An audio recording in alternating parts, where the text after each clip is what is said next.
maintenant. Kahal Kadosh V'Nirbad, mes chers amis, mes chers élèves, ceux qui sont en Eretz Israël et ceux qui se trouvent à travers le monde dans leur lieu de vacances, je voulais que vous sachiez que j'avais une pensée très très sincère, très profonde, très affectueuse pour chacun d'entre vous. Depuis Eretz Israël où nous nous trouvons, et je suis à côté de ce Echal qui a été consacré à la mémoire des officiers Oshri Moshe et Eliyahu Meir Ohana qui ont été assassinés pendant cette guerre récente. Et nous prions au quotidien avec leurs parents ici présents dans cette communauté magnifique où des centaines et même des milliers de personnes sont réunies tous les jours pour prier, pour étudier la Torah. Et pendant que vous avez le bonheur de traverser différents endroits dans le monde et de partager des vacances, sachez que dans cet endroit sacré, il y a beaucoup de gens qui n'ont pas forcément les moyens d'aller en vacances, mais qui restent fidèles à tout le peuple d'Israël, et par leur prière et par leur étude de la Torah. Au moment où je vous parle, je me suis retiré sous une tente où il y a un minyan parmi les 5 minyanim présents ici, et vous avez derrière des enfants en bas âge qui sont en train d'étudier pendant les vacances. Pour nous, c'est quelque chose de véritablement messianique, puisque c'est d'une certaine manière la prise de conscience à renouveler de la différence fondamentale qui existe entre certains systèmes de valeurs et d'autres systèmes de valeurs. Nous allons réciter très bientôt pour Tisha B'Av non seulement les keynotes du Tisha B'Av, ces fameuses élégies, ces complaintes qui rappellent les prophéties de Jérémie, mais également les complaintes écrites par nos sages à travers les générations qui ont montré et exprimé le résultat de toutes les allégations mensongères à travers les siècles d'exil, les siècles d'histoire, où les antisémites, comme l'on dit aujourd'hui, même s'ils ont changé de nom, anti-juifs, antisémites, antisionistes, en vérité, ils n'ont jamais changé au niveau du socle et de la base fondamentale qui les sert à exprimer leur haine des juifs.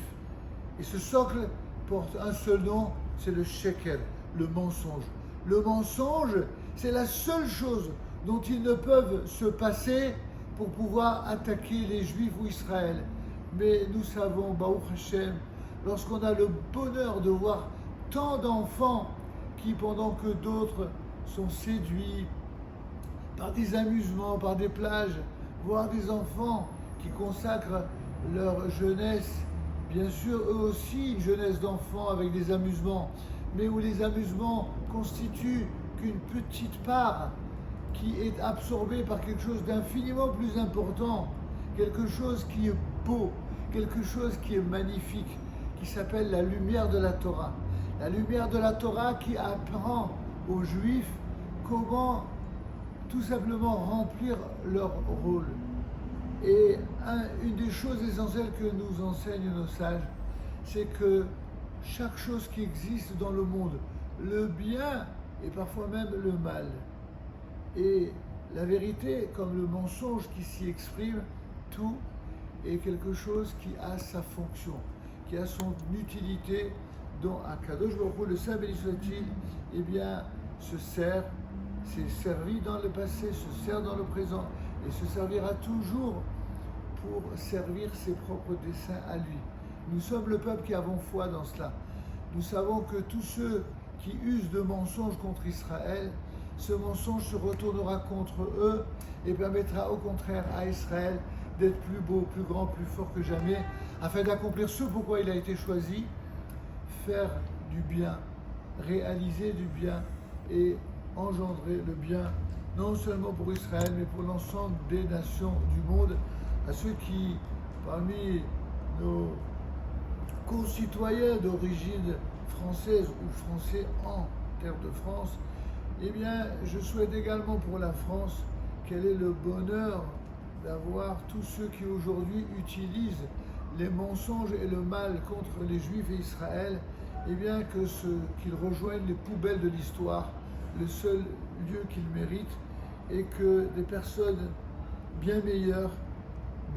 pour la France, bien meilleures pour le monde, bien meilleures pour Israël, puissent, avec l'aide du Tout-Puissant, éclairer le monde par le bien. Amen, Kenny Ratson. Bonnes vacances à tous, et tous les cours qui suivront, que nous enverrons sur le YouTube, seront tous à la mémoire de ces jeunes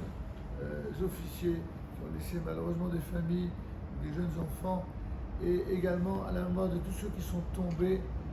Et peut-être pour un dernier mot sur cette fameuse guerre, certains représentants idolâtres des temps modernes font croire qu'il y aurait d'un côté des civils innocents et de l'autre côté qu'il y aurait des militaires qui seraient forcément coupables. Eh bien, en ce qui concerne Israël et l'État d'Israël, c'est exactement le contraire. L'État d'Israël a une armée qui est fantastique, où la plupart d'entre eux, non seulement ce sont des gens qui sont innocents, ce sont des gens qui accomplissent une mitzvah, un devoir qui devrait être respecté, honoré et suivi en exemple par toutes les nations du monde qui ont à cœur de se doter de dirigeants qui cherchent le bien de leur nation, de leurs ressortissants et de tous ceux qui vivent paisiblement dans leur pays. C'est ce qu'évidemment nous souhaitons non seulement pour Israël, c'est ce que nous souhaitons pour la France, pour les États-Unis, ainsi que pour toute l'Europe et l'univers entier. Amen et Amen.